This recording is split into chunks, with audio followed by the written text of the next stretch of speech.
one of the most important organizations in our country. And a special thanks, I mean this sincerely, to the members of Congress who are here, including Nevada's own Stephen Horsford, chair of the Congressional Black Caucus. I don't know where he is, but I know he's out there. As so many members of the CBC members defended freedom, like Benny Thompson of Mississippi, chair of January 6th Committee. And the best friend anyone can have, Jim Clyburn of South Carolina.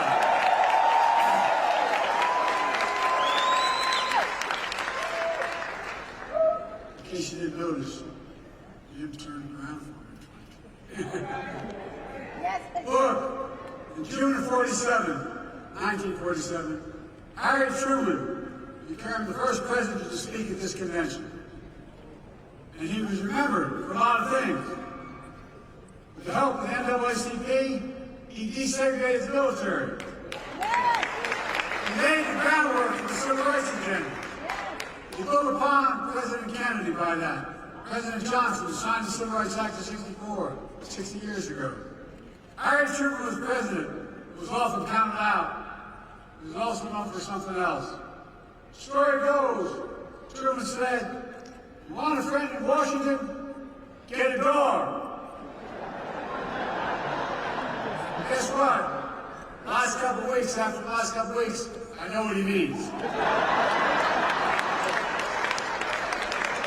But that's why it's so good to have girlfriends. I'm not being solicitous. I have real friends. So many of you had my back, but I think I've had yours as well.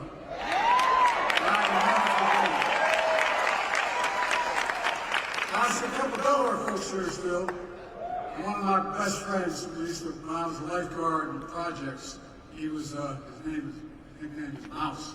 Mouse is very nice.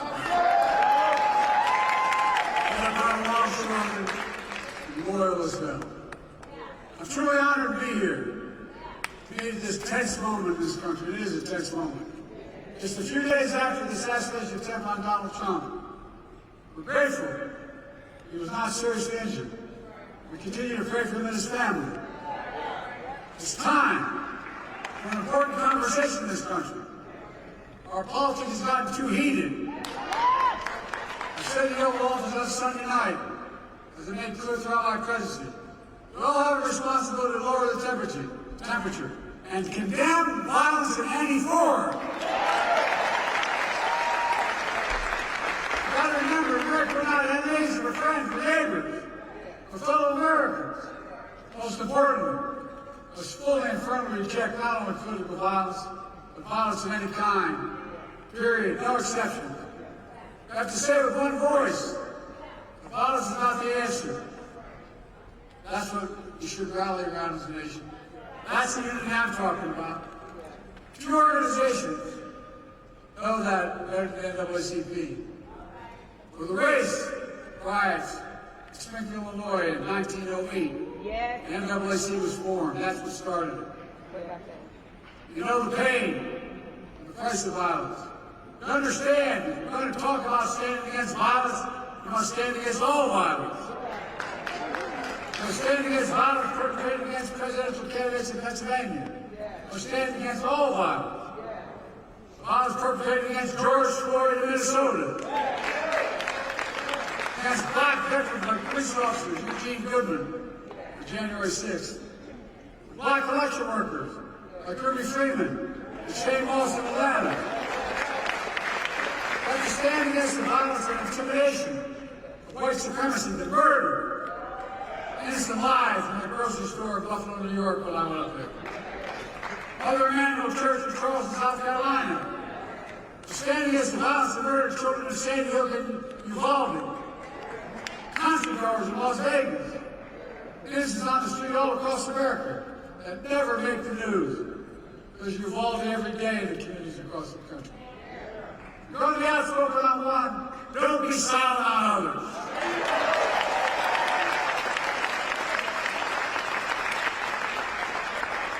We're going to speak about violence. We're going to speak about guns.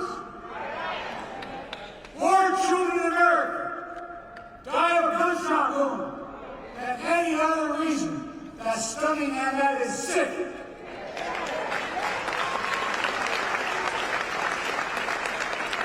and sheer cowardice if we do nothing about it. So, you want to stand against violence in America and join me in getting these weapons of war off the streets of America.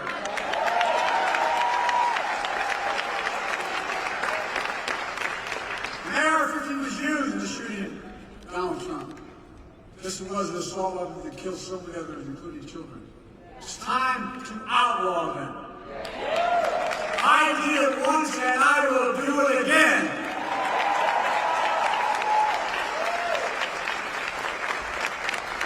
Now, just because we must lower the temperature, our politics and rage of violence, it doesn't mean we should stop telling the truth. Who you are, what you've done, what you'll do, that's fair game. As Harry Truman said, I've never delivered or given anyone hell. I just told the truth and they thought it was hell. That's what I'm going to do. There is the truth about why Donald Trump's presidency was hell for Black America. He tried to repeal Obamacare. He kicked millions of Black Americans off their health insurance. And a $2 trillion tax cut will overwhelmingly benefit the super wealthy, the biggest corporation, and exploded the federal debt larger than any one president has in one term. We left no room for us to do what we should be doing. Invest in things that affect people's lives, like child care, elder care, and so much more, that grow the economy to help people. Because this management of the pandemic was especially devastating to Black communities. Oh, I know that other countries, other communities would call it. That economic crisis drove up Black unemployment, decimated small Black businesses, and you peacefully protested George Floyd's murder. Donald Trump called for the National Guard to go after him. What the hell's the matter with this man? I'm serious. Go figure. A guy who submitted the birth of his mind against Barack Obama, saying he wasn't born in America and he wasn't a U.S. citizen. Of course, here's what he thinks of black jobs. I love this phrase, black jobs. It tells a lot about the man and about his character. Folks, I know what a black job is. It's the Vice President of the United States.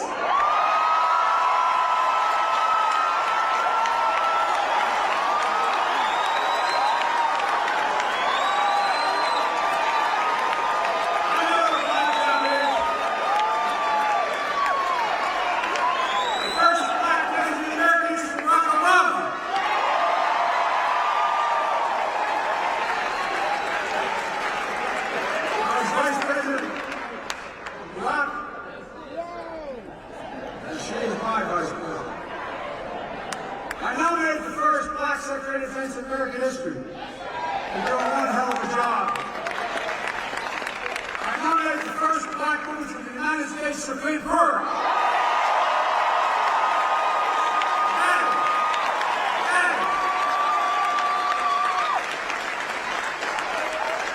I promised myself, and I promised America, that my administration would look like America. I'm proud to be the most diverse administration in all of history that tapped into the full talents of the nation. That's who we are. These guys don't get it. That's why we're so successful. I'm serious. That's what makes us the greatest nation on earth. That's not hyperbole. Folks, it's because of you that I'm president and Kamala Harris is vice president.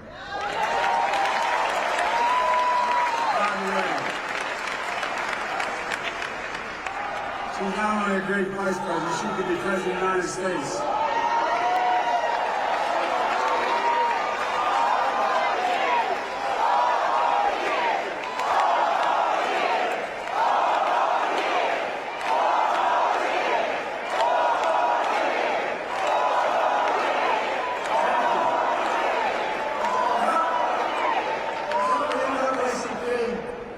Black elected members in the Congress, we've gotten so much done. Seriously, President historian said we've gotten more done of consequence than any president since Franklin Roosevelt. Just think about where the Black community was when I came to office. Think about how far the black community has come. We still got a long way to go. COVID no longer controls our lives. Our economy is not free to be literally the strongest economy in the world. Historic low black unemployment. Record growth of black small business. Let me say this again, because Trump is lying like hell about it. Black unemployment hit a record low under Biden-Harris administration. First bill passed with $1,400 checks plus $300 checks per child, per family, per month in the pockets of people of this country. To get them through the pandemic. Not Trump's administration. Kamala did that. We put more money in the pockets than anyone. We cut black, and the consequence, we cut black child poverty in half. And when we finally get through to people, my economic policy grows the economy when we spend money. Grows it. We grew the American economy to the strongest in the world. And I'm determined to make that tax cut permanent.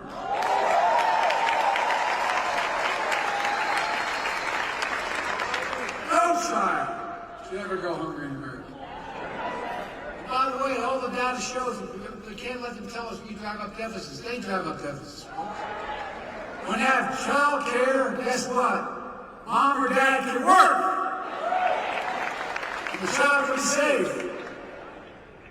We're connecting black neighborhoods that were cut off with old highways and disinvestment decades ago. My city, Wilmington, Delaware, I-95 runs up through what used to be the black community, divided, 6 lanes wide. We're going to make sure that the state's wanted, we're going to be able to pave over the top of that and still have the highway. Connecting neighborhoods. We're removing, which is costly, every poisonous lead pipe in a house in America so every child can drink clean water. Without fear of brain damage. We're delivering high-speed and affordable broadband. No child should have to sit out in the parking lot with their moms in front of McDonald's so they can get online to do their homework. And because of you, not only protecting Obamacare, you allow me to increase it, making health care more affordable. We're putting, and by the way, more than it's ever been, millions of African Americans now have health care because of it. We're putting home ownership within reach. How do you generate generational wealth, no matter what community you're from? I know how we did it. Everything got stuck in Scranton with no jobs. Moved to Delaware. Dad worked like hell to get down payment to buy a small house. That's how you build equity. As small as a 3-bedroom split-level home with 4 kids and grandpa siblings, but it was a home, and he was able to build some equity. Look, we're making the most significant investment in climate ever in all of history.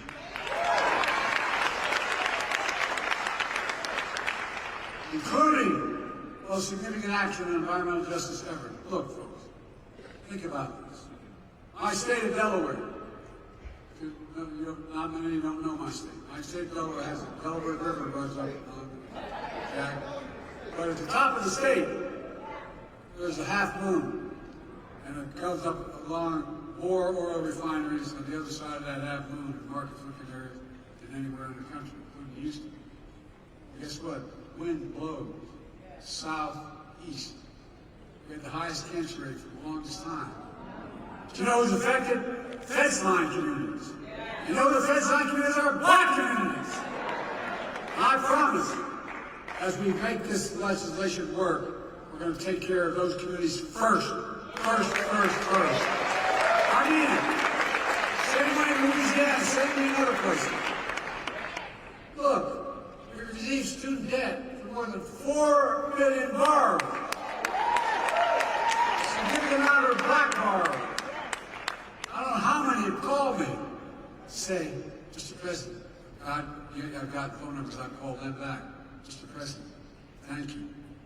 Couldn't get married. The debt was so large. Couldn't have children. Couldn't think of, no, I'm serious, you know it. Couldn't buy a home. But what you did, you freed me of my debt And you gave me $10,000 for a down payment on a home.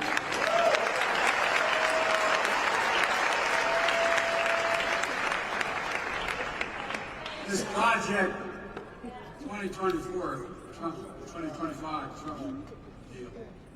You know, he talks about education. HBCUs are as good as any other university. Guess what? Not serious. Not a joke. Kamala and I have a constant fight. She says Howard's the best. I say Delaware State's the best. That's how I got my start. But my point is this. They don't have the endowment. So what are the jobs of the future? The high-tech jobs of the future. You're going to pay a lot of money. They don't have the money for the laboratories. They don't have the money for all that material. So that's why I've invested a record $16 billion in HBCUs.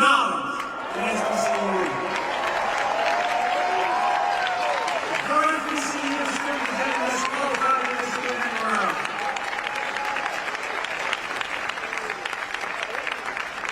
By the way, making sure that no one goes to jail for the mere use or possession of marijuana. The record should be expunged. Holds them back.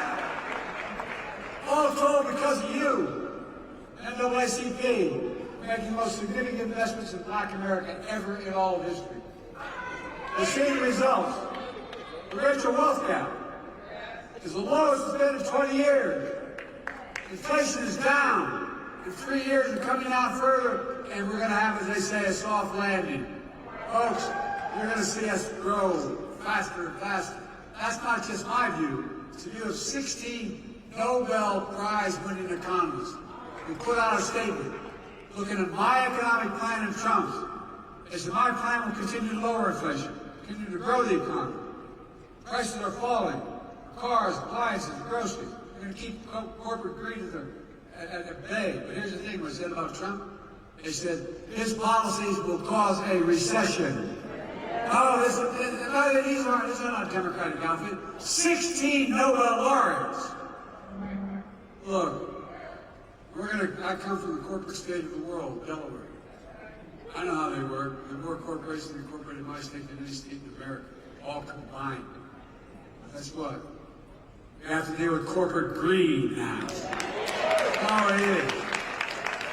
Corporate profits are double since the pandemic. They keep bringing prices. Now we have to bring prices down further. Look, folks, the idea that corporate-owned housing is able to raise your rent $300-400 a month or something, but I'm about to announce you can't raise it more than $55.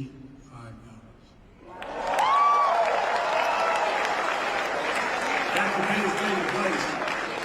Bottom line is, let's get started. We'll know it's not enough to talk about the past. We need a vision for the future. Here's my plan for the first 100 days of the second term. Kamala and I are calling on Congress to pass the John Lewis Voting Rights Act.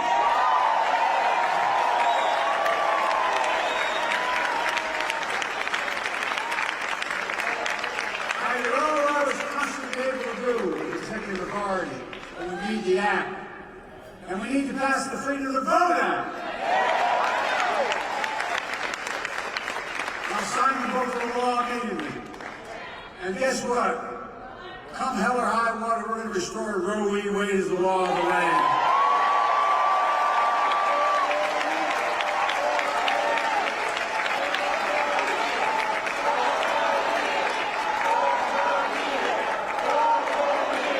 I know. I say, Joe, we don't have a Congress. Well, guess what? You all told me I couldn't pass the Inflation Reduction Act. You all told me I couldn't face the... Anyway, with your help. Republicans blocked police reform in Congress. So I signed a historic executive order on police reform. I'm going to come back and we'll sign the George Floyd and Police Enacting the Law. How are we going to stop that Republicans? We'll stop them in their program on 2025. We're going to stop them from cutting Social Security and Medicare. I'm going to expand Social Security and Medicare by making the very wealthy begin to pay their fair share. And the very next round, as I said, we're going to build 2 million affordable homes.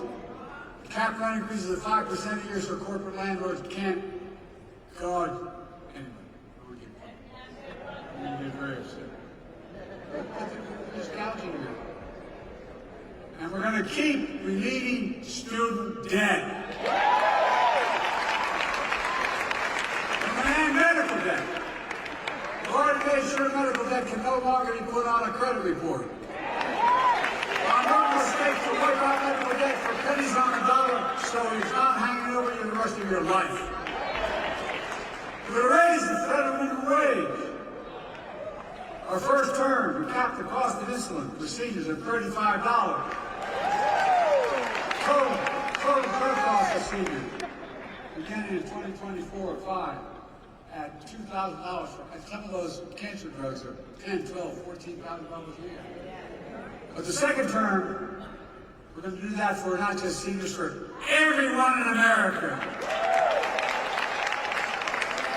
By the way, not only saves lives, it will save taxpayers. Guess what I did on the first round on the interview with Medicare? It saves the taxpayer $160 billion. Because they don't have to pay these exorbitant prices for these anyway. This year, Medicare is negotiating lower prices for some of the costliest drugs in the market. That threats everything. That treats everything from heart disease to arthritis.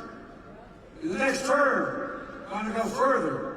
Give Medicare the power to negotiate lower prices for 50 drugs a year, not 10.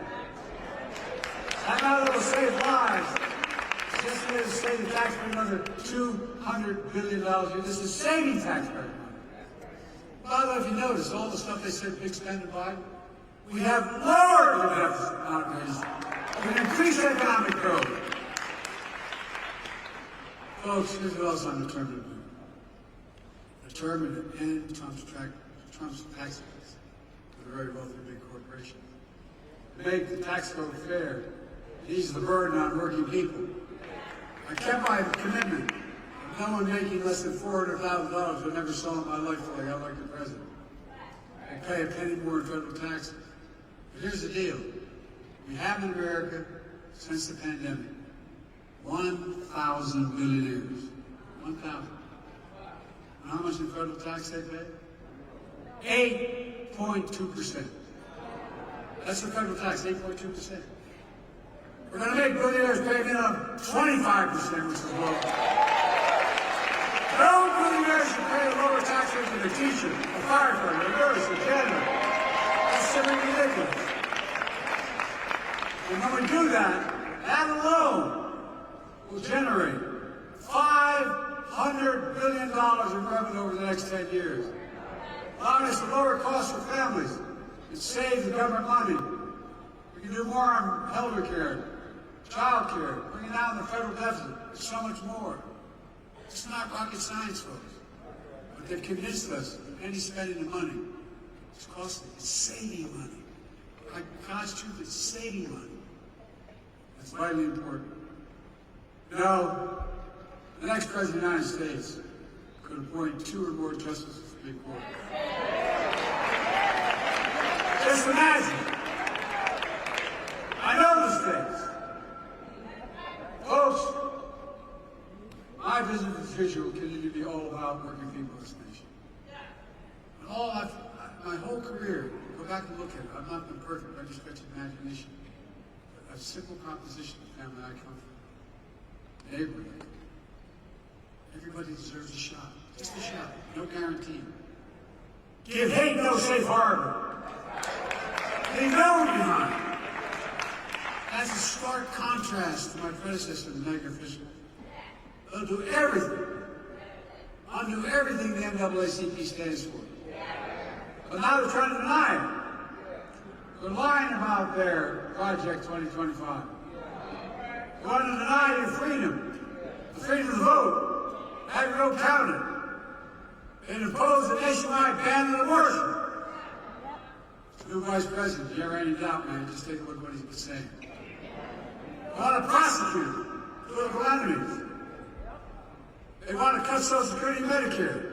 Rip away protection from millions of pre-existing conditions, over 400 million people. Stop Medicare from negotiating lower prescription drug prices. Risking people's lives, costing the government more money. They eliminate the Department of Education. Oh, you ought to read it. Saying it's a state issue. Give me a break, the state. You know how well we do with the states. It would cut school lunches.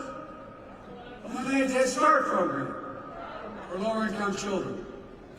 It allow employees to stop paying overtime. Employers, stop paying, catch this one, stop paying overtime to hourly workers. They're such good. But give the very wealthy and big corporations little taxes. They've already eviscerated affirmative action. It also decimated diversity, equity, and inclusion all across American life. We're already trying to do it by banning books. We're trying to erase Black history. Black history is American history.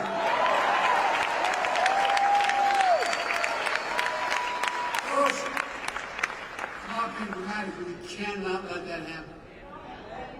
That's why it's so important to me. It's so important to me to make Juneteenth a federal holiday. We can't erase it. We're going to know what happened with Juneteenth. That's why I made federal lynching a federal hate crime in Emmett Till's memory, and that's what we've been reminded. You know what they're trying to do? As well as establish national monuments for Mamie and Emmett Till. So much more. So there's no doubt about what's happened. Look, folks, as I said before, we know Black history is American history. It's as simple as that. Let me close with this. Mom tells us, I've been young and now I'm old. Yet I've not seen the righteous forsaken. I've not seen the righteous forsaken. And I will not see the righteous forsaken. Hopefully, today, I've demonstrated a little bit of wisdom. Here's what I do know. I know how to tell the truth. I know what's wrong. I know how to do this job. And I know the good Lord hasn't brought us this far to leave us now. There's more work to do. This is what almost being games. The work that we're doing is through hundreds of thousands of volunteers, for millions of people to make their voices heard. A well-determined American future for decades to come. Folks, that's important. We must all be defenders for freedom, justice, equality, and the bedrock of democracy. There's been no more important voice in that truth than the voices of the Black community. When Americans fail to live up to what we say we believe, you don't give up hope. Nor do I. We've always loved this country, even when it has not loved us back. We worked hard as hell. Just think about it. Our children, your children, grandchildren. Ask yourself, what America do you want to leave them? My answer is an America of hope, fairness, opportunity, possibilities. Look, I spent more time with Xi Jinping of China than any other world leader. I was with him in China on the steps of the mountain. He looked at me and he said, "Can you define America?" I said, "God's truth." I said, "Recorded." I said, "Yes, in one word, America. Possibilities. Nothing is beyond our capacity. America, where it's full of promises available to everybody. America, where races and violence are no longer the ghost of too long haunted the nation. Folks, it's about you and your families. And everything the NAACP has stood for generations. Freedom, democracy, America. Always marching, always believing, always keeping the faith. We're going to do this. So they ask you, are you all in? I'm all in.